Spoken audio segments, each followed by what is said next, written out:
Hey guys, I'm at the Montreal vs Rangers game with my dad, and you're watching Post to Post.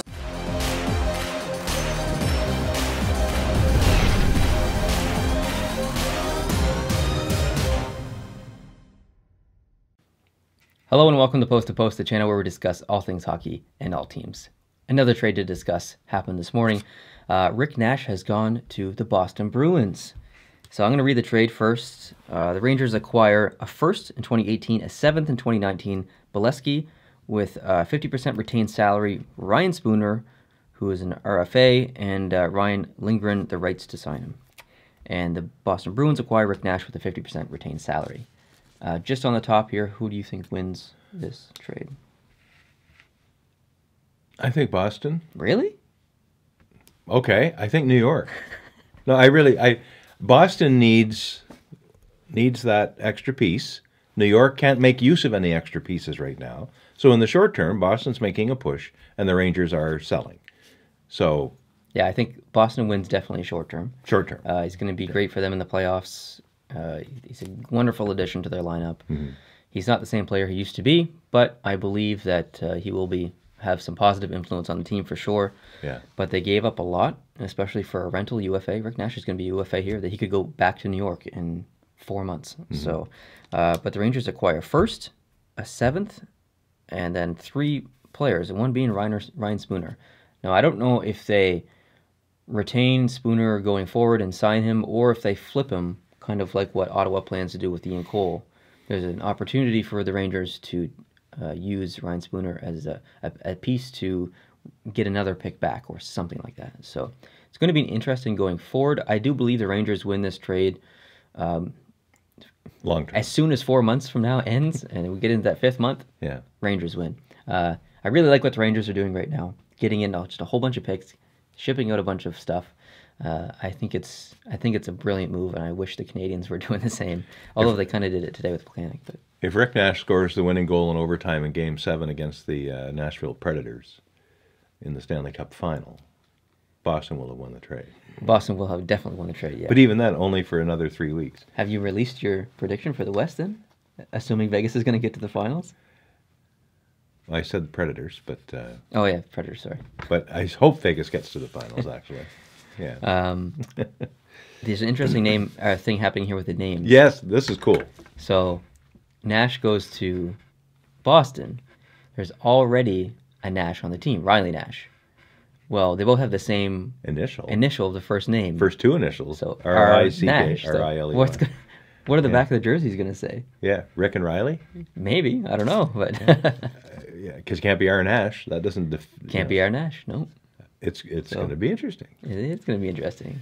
Yeah. Maybe they'll just put the same name. But obviously, they have different numbers. So yeah. Are they related? I wonder.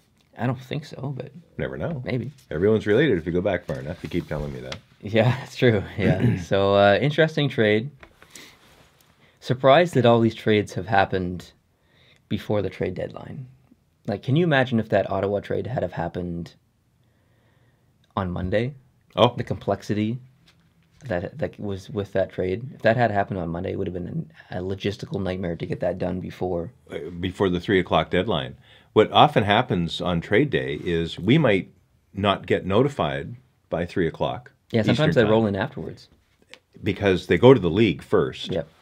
And then they might get announced unofficially when they've gone into the league. But if the league came back, as it did in this case with the Broussard deal, and said, no, that's not the trade, they wouldn't have time to get a fixed trade in by the deadline, and the whole thing likely would have crashed. Yeah, you're right.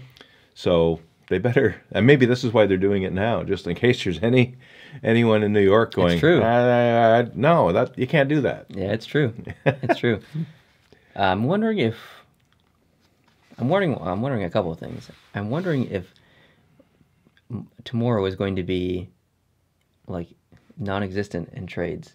And like not non-existent, but compared to the previous years, where all of the teams have made the big decisions they want to make over the weekend, because it's what?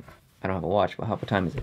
Well, right now it's quarter after 1 Atlantic, so a little after 12 noon. We're 27 hours away from the deadline as we do this. I have a feeling there's going to be a couple more trades that happen today, and there might even have been a trade as we're making this video. That's how crazy it's been. And there's lots of names out there: McDonough, Carlson, Vanek, Maroon, Kane, Galchenyuk, Domi, Green, Pacioretty, JVR, Leonard, Yarmulson, Barry, Hoffman, Georges, Falk. The list goes on. There's all kinds more. But yeah, it's pretty crazy. And there was another trade. Brandon Davidson went from the Oilers to the Islanders for a third-round pick, which is funny because the Canadians put Davidson on waivers earlier this year, I believe. So they kind of gave him up for nothing. And now there's certain players being put on waivers. I believe Chris Stewart was just put on waivers by the Minnesota Wild.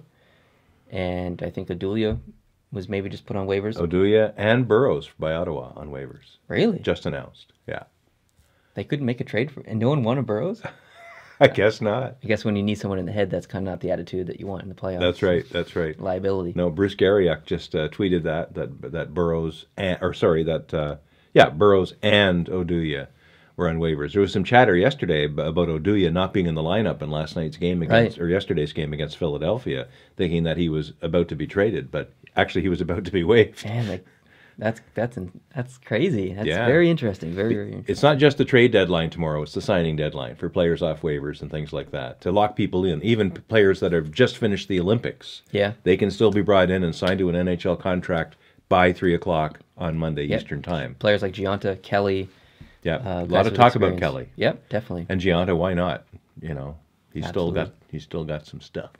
So I believe that the Rangers aren't done. I believe Boston's not done. It's going to be an interesting next 24 to 40 hours, basically, to discuss all this stuff. I'm going to be live streaming tomorrow on Andrew Pillock's channel. I'll link it down below in a comment or a pinned comment. So definitely go over and hit the subscribe button. We're going to be talking lots of trades. And there's going to be lots of videos coming after Monday of me analyzing all of the trades. So next week's going to be a busy week on Post to Post, for sure. Right on. Oh, wait, you got 3 new tweets. Wow. 3 new tweets coming in. Okay. Okay, that's the Bruins, Rangers, Nash trade. New. Yeah. All right, guys, thanks for watching this video. Appreciate it. If you liked it, hit the like button. If you're new here, hit the subscribe button. We'll see you in the next one. Adios.